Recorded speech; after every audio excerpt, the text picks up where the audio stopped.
ఇది ఇటు పెడితే లోకల్ బాడీ ఎన్నికలు వస్తున్నాయట. మరి ఇప్పుడు గణపతిలో ఎంజాయ్లో మనం ఉన్నాం కదా, మరి ఎన్నికల సంగతి ఏంది? ఇప్పుడు ఫస్ట్ వీక్లో ఎలక్షన్ నోటిఫికేషన్ వస్తుంది. ముందుగా ఎంపీటీసీ జెడ్పీటీసీ ఎలక్షన్స్ పెడతారట. ఆ తర్వాత సర్పంచ్ ఎన్నికలు నిర్వహిస్తారన్నట్టుగా తెలుస్తూ ఉంది.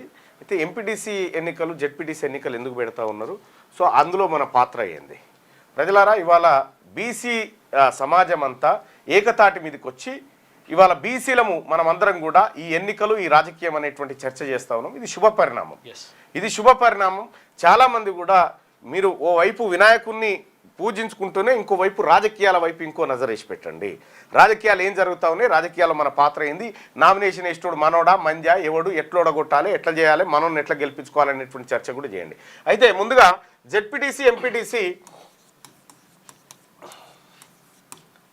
ఎంపీటీసీ ఇవి నిర్వహిస్తారట. ఇవి ఎందుకు నిర్వహిస్తా ఉన్నారు? ముందు సర్పంచ్ కదా, లోకల్ బాడీస్ లో సర్పంచ్కి అత్యధిక ప్రాధాన్యత ఉంటుంది.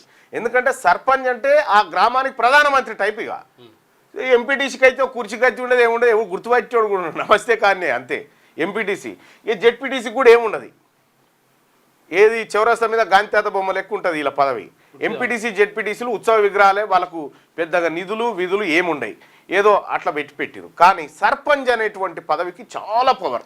ఆ గ్రామానికి ప్రధానమంత్రి వచ్చిన సభాధ్యక్షుడు సర్పంచే, అంత పవర్ఫుల్ పోస్ట్ అది.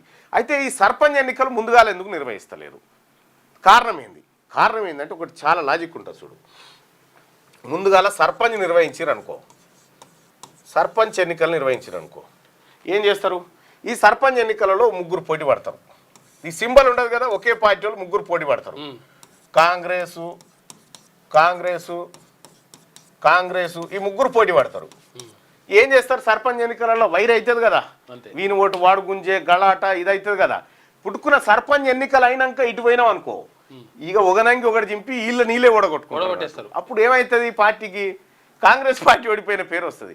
కాబట్టి ముందుగా ఏం చేయాలి? ఎందుకన్నా నువ్వు సర్పంచ్ ఎలక్షన్లో మేము ఉన్నాం కదా, మేము కోఆపరేట్ చేస్తాం కానీ టికెట్ తెచ్చుకొని ఇవి గట్టెక్కినాక ఇవి పెడతారు అన్నట్టు. అసలు తాకులాంటి వీటికేమో గుర్తులు ఉంటాయి, వాటికి గుర్తుంటుంది, సైకిల్ గుర్తు ఇట్లుంటది, గుర్తులు రైట్, ఇవి ఉంటాయి. అయితే ఈసారి ఈ కార్యక్రమం జరగబోయే ప్రమాదం ఉందనేటువంటి ఉద్దేశంతో సో గతంలో ప్రభుత్వం కూడా ఇదే ఆలోచన చేసింది. ఫస్ట్ జెడ్పీటీసీ ఎంపీటీసీ పెడితేనే సర్పంచ్ కాడ లొల్లి లేకుంటుంటుంది, లేకపోతే ఇక్కడ కుక్కలు చింపిన ఇస్తరాక అవుతుంది. సర్పంచ్ ఎటు గెలిచినా కూడా ఇండిపెండెంటే కాబట్టి ఆయనకు పార్టీ ఉండదు కాబట్టి గుర్తు కూడా ఉండదు కాబట్టి ఇబ్బంది లేకుండా ఉంటుంది అనేటువంటి ఆలోచన. అందుకోసమే ఎంపీటీసీ జెడ్పీటీసీ ముందుగా పెట్టాలనేది ప్రభుత్వం ఆలోచన. సో ఇదొక రకమైనటువంటి ఎత్తుగడ. ఇప్పుడు దీంతో ఏమైందంటే ఎంపీటీసీలు మేము అందరం గెలిచినాం, పార్టీ గెలిచిందని చెప్పుకోవడానికి సర్పంచ్ కాడ వస్తే ఎవరు గెలిచినా మావోడే, ఆ కార్యక్రమం ఉంటుంది అన్నట్టు. అయితే ఈసారి జెడ్పీటీసీ ఎంపీటీసీ ఎన్నికల్లో బీసీ పార్టీ రంగంలోకి దిగబోతా ఉంది. బీసీ ప్రజలారా, బీసీలారా, మీకు తెలుసు కదా 42% ఎంత నేను ఏది చెప్పినో అక్షరం పొల్లుపోకుంటే అదే బరాబర్ అదే జరిగింది. ఇప్పుడట 42% రిజర్వేషన్ జీవో ఇచ్చి ఎవడన్నా కోర్టుకు పోతారేమో అని అబ్జర్వ్ చేస్తారట. ఆడ పురాణ పుల్ ఎవడన్నా పోతుండా ఏం కథ అని చూడుర్రాడు. ఇవన్నీ బంద్ చేయరు డ్రామాలు. ఇంకెన్ని రోజులు చేస్తారు ఈ డ్రామాలు తెలివయా మాకు? మేము బీసీలము, మమ్మల్ని ఎన్ని రోజులు మభ్య పెడతారు? 7 దశాబ్దాల నుంచి మభ్య పెట్టుకుంటూ వస్తూ ఉన్నారు మమ్మల్ని. ఇది 8వ దశాబ్దము. ఇంకానా నెవర్. ఈ లోకల్ బాడీ ఎన్నికలు పక్కా బీసీలయ్యే.